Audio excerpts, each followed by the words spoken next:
Jackie here. It's the Pat and JT podcast. Pat and JT podcast. Just gotta say something quickly. Sometimes you gotta shake it up a little bit. Yeah.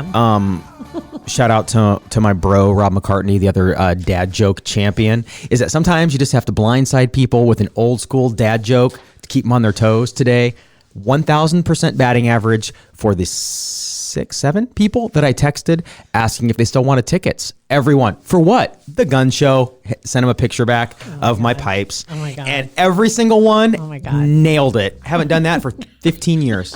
So I'm just saying, if you got a dad joke, if you got a dumb, stupid thing just sitting in your back pocket. Did you send it to him? Not yet. You should send it to Rob. He'd appreciate that. Because everybody thinks that I've got like secret tickets to a humongous concert or something. Nope, just the gun show. You know, sadly, you think about it, the years in radio, that was always because your friends all thought you had the stash, the prize closet. The hookup. There is no prize closet. There's a drawer in somebody's office that might have some stuff in it. That's the prize closet. Right? But if there was a prize closet, I can promise you didn't have a key. No. Heck And no. the person who always had the key to the prize closet, too, it was really important to them. I mean, because a lot of times back in the day, you would have stereos, you would have DVD players, you'd have a lot of really legit. You'd have certificates for hundreds of dollars for things in this. And it was one person's charge of having that. And people would have physical ownership of things, because that was before they figured out it's easier to give somebody the certificate and then or email it. Yeah. Because that's what it ended up being. You'd email something, and then that was what they would have to take to the matchup, with the winners list or something like that. And that's how they get their prize and go to the point of sale to pick it up. But yeah, I can think of some people, and I was at one point that person early in my career that worked in that department, and I had a key to all the certificates and all the prizes. King, you know what? Yes, I was. Heck yeah, because people would come to you asking for things, and you could be the gatekeeper. That was it. The power. Always be nice to the person with the key. I don't have time right now. We can't do 2 pairs. Can I get a pair of tickets to see blah blah blah? I have a ticket in the top row. You can have. I can't afford to give that because you were a jerk to me last week, right? You're gonna sit behind the post. That's what it came down to. Kenny Rogers. Do you remember early on we had a promotion?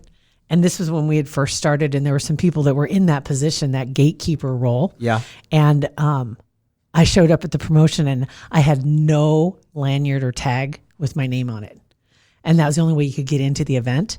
And we were doing the morning show at that time. Oh, yeah, that's do you remember right. That? Yes, I do remember that. And because I remember that. There was a little power struggle. Yeah. That was going on because we were supposed to be fired at that time. Yeah. And we stayed on because we were doing well. And so there was some animosity among some of the others, and a couple of them had a key to said prize closet. Yeah. So I show up at an event as a morning show, and I couldn't get in because I didn't have ID. I don't remember what that was. What it was, a concert? I don't remember what it was. Exactly. It was a Halloween concert. Oh, was it Bowling for Soup? Yes, it was. That's right.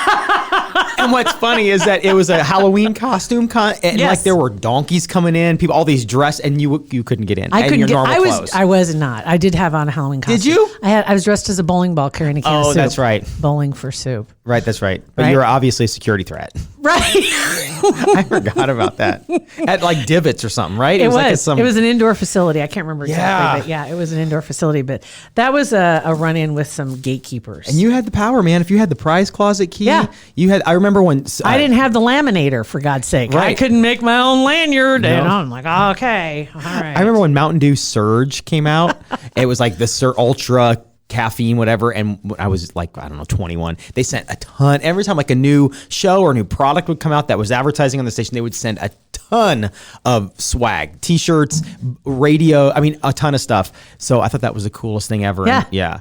And it was fun. I still have my Nurse Jackie Snuggie. Yeah. So I'm just going to say. That's the title of today's podcast. My Nurse Jackie. How do I spell that? Nurse Jackie Snuggie. Okay. Yeah, okay. I do.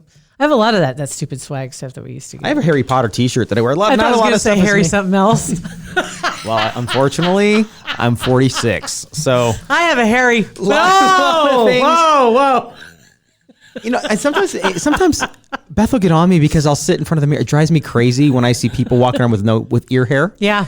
Because nose hair I can see. If I see it, I got a little whatever that.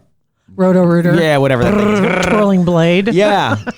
But it smells like I'm cutting wood half the time because it's smoky. Have you ever tried the waxing? Oh, yeah. The nose hair? Yeah. It lasts a long time. I can't even imagine. It makes my eyes water thinking about it. I actually have done that. And it for the probably 4 minutes of actual torture, you're good to go for 6-8 weeks. So it's a really good thing. But I'll sit in the mirror and if I split this is so gross. If I put my fingers like this, like your peace sign on either side of my ear canal and spread it open, if I have a long hair, it'll go boink, and then try the depth perception of trying to take tweezers and grab it. She won't help. Again, she just watches. You need a tail with a hand on it. I need a tiny little baby hand that can go in and just go boink and just pull it. And they're so thick and so hard. You. And why does hair grow out of moles so thick? I don't know. And fast. Is there fertilizer in there? No, well, it's hard to say because is it like they clean your ears out, growing potatoes in there or something like that? They say? Maybe that is fertilizer. I don't know, but you could go to the doctor and have them do it. I don't think it probably costs a whole heck of a lot. Yeah. And there's probably some hair salons too. They'll take care of it. It's kind of fun. Or not salons, but barbers. Right. Because you probably haven't been to a barber in a minute. In a minute. I would occasionally go if I was like running around and didn't have time to do something. I needed a shave or whatever. I'd go. Yeah. There's a dude on 138th and Millard Avenue. I don't know. His barbershop's closed now, but I'd go in and he'd shave it up. It was like $12. Shave and shave, and he was a nice guy. Take care of the eyebrows, the ear hair. Yep. Get it all cleaned up. The backside that you can't see. Long hair's growing in places they aren't supposed to be. Sorry, ladies, I'm married. Just so you know. Just so you know. No swiping right over here, yo. Just stop right now. Take me off your plate. Okay. That's right. Don't want to set expectations that will not be met. Anywho, did you see a story about our buddy Chris Baker? I didn't until you told me about it this morning. It's terrifying. This happened as we speak. This coming out on Thursday, so it happened on Tuesday. Chris Baker, he's on KFAB.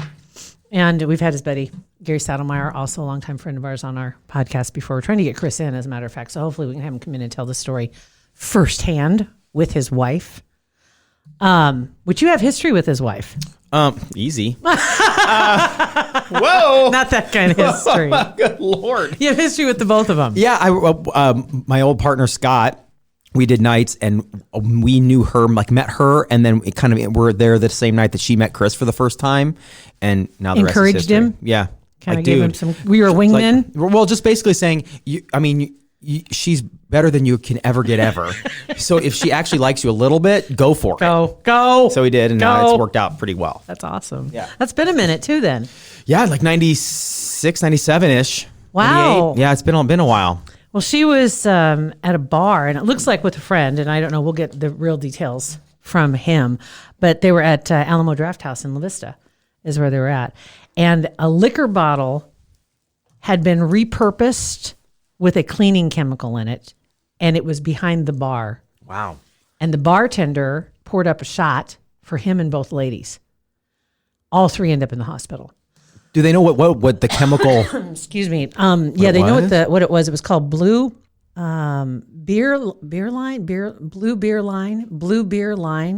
Cleaning. It's used like in breweries and bars. So very industrial, like strong. Caustic. Yeah, was a word that was used because I was trying to find ingredients, and how somebody decided to repurpose a liquor bottle.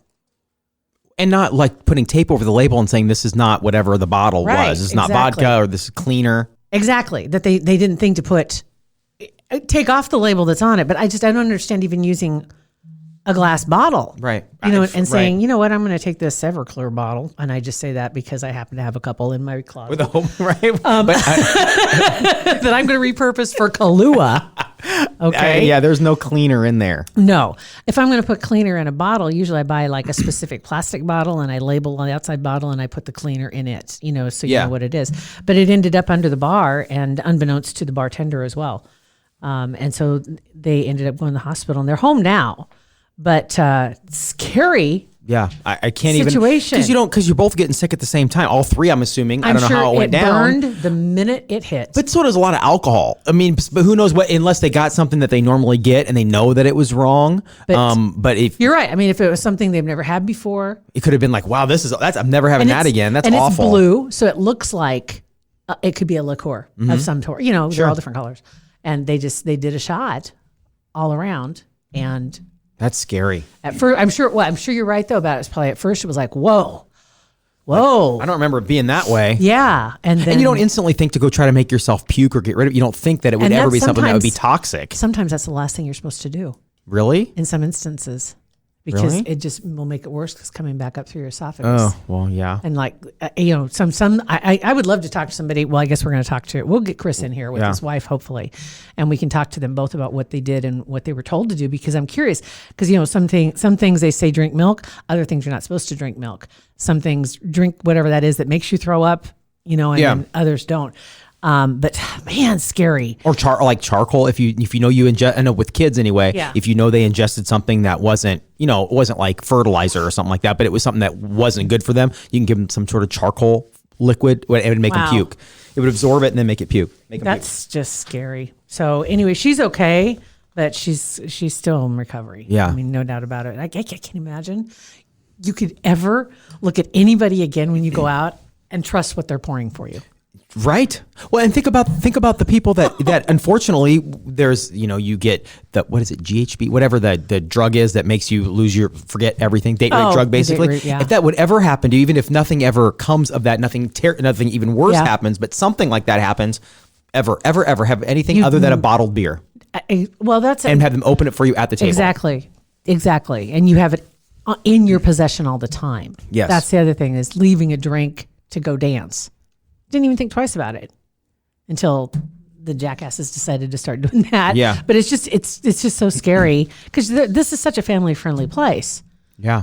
I'm sure I'm sure the owners are. I'm sure it's terrible. Well, and they're catching some grief too, because apparently they offered them both a voucher. I don't know what that voucher means. I would hope it's a free movie a week. A voucher and dinner. For a name change and 30% ownership of Alamo Draft House. Other than that, I'm not accepting a voucher. I'm going to be going to Baker Draft House soon. Yeah. Well, certainly. we'll find out about that, I guess. We'll see, but I'm glad she's sucks. okay. I'm glad she's okay. That's scary stuff. Stuff. So for the first time ever, possibly, PETA is extreme. Let's just go there. I'm as much of an animal advocate. Yeah. They're very extreme in getting their word out. Letting people know about what they stand for, and 100%. And sometimes it's to the point of giving animals rights to vote. Right, which is absolutely ridiculous. Okay, we are the stewards. Although there are some monkeys that I think could vote better than some people that we have voted. Well, okay, that's another You throw a pencil story. in it, tape a pencil to a chimp's hand, and we may get a better result on some things. I'm just saying. You could tie it to his tail. Whatever. And there we go. But they came up with something the other day, and I was like, you know what? I agree. I think this needs to be stopped completely. And they want to do away with Groundhog Day's celebration at Gobbler's Knob with Punxsutawney Phil, the real groundhog. Didn't he bite somebody a couple years ago? Wasn't it Bloomberg that dropped him? Probably. I don't know. Somebody. I think remember. it was Bloomberg or De Blasio. De Blasio. I think it was De Blasio that I get dropped those him. two mixed up. I wonder why. But they Get all three of those mixed up. Punxsutawney Phil, De Blasio, and Bloomberg. One of them dropped him because he didn't know how to hold him.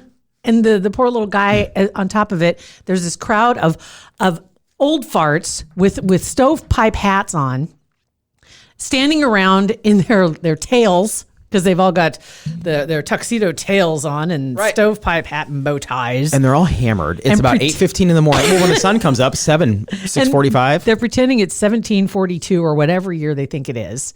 And they're going to predict the weather for the next 6 weeks with the groundhog.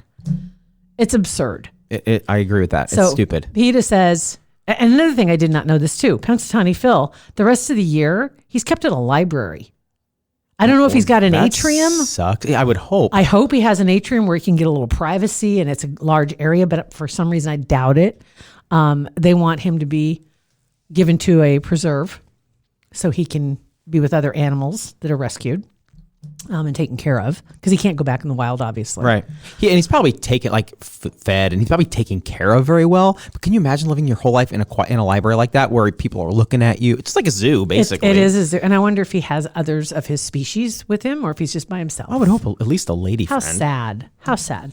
So anyway, they want to do away with it. So I'm for it. I agree with that. How hilarious are the Geico commercials with the woodchucks? Hilarious. I can't get enough. Woodchucks chugging that wood. Stop chugging that wood. It's the funniest thing. And they look at and they throw some more wood. It's the stupidest thing. It's just like the stupid gun show thing. It's the dumbest thing ever. Those aren't real woodchucks. I know they're digital. Animatronic little digital woodchucks or whatever they are. Yeah. That's what they could do with Punxsutawney. How about we take one of those fat dudes and would take their hat off and their jacket, put them in a woodchuck outfit, have them get held up by the city and see if they see their shadow. Right. That would be more entertaining. We'll see a shadow every and not torture this poor woodchuck. I go for that. Or whatever. Is it it's a woodchuck? He's groundhog. He's a groundhog. I don't know the difference. Don't ask. I don't either. One lives in the ground and one, I don't know, whatever. Chucks wood. Yeah.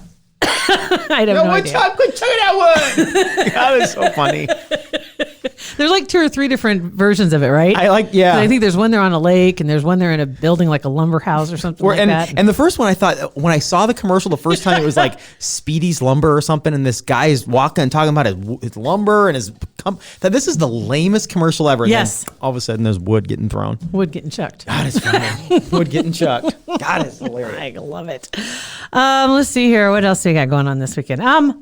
Jack's report card. That's how. Oh yeah, we got to talk about Jack's report card. That's hilarious. Anytime, I think he's had didn't he have a report card before?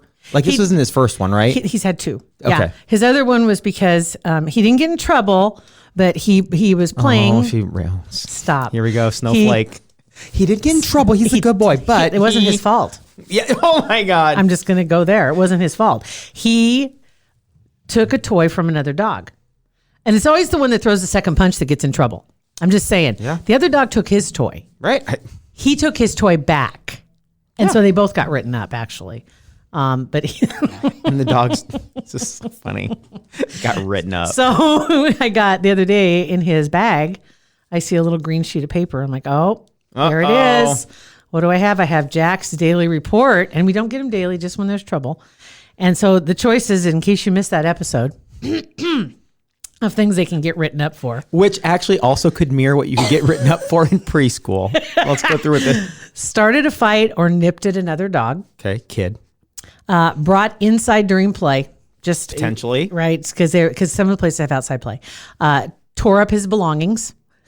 Again, could be in preschool as well. Seemed stressed, nervous, or anxious. Okay. Not eating, light eating.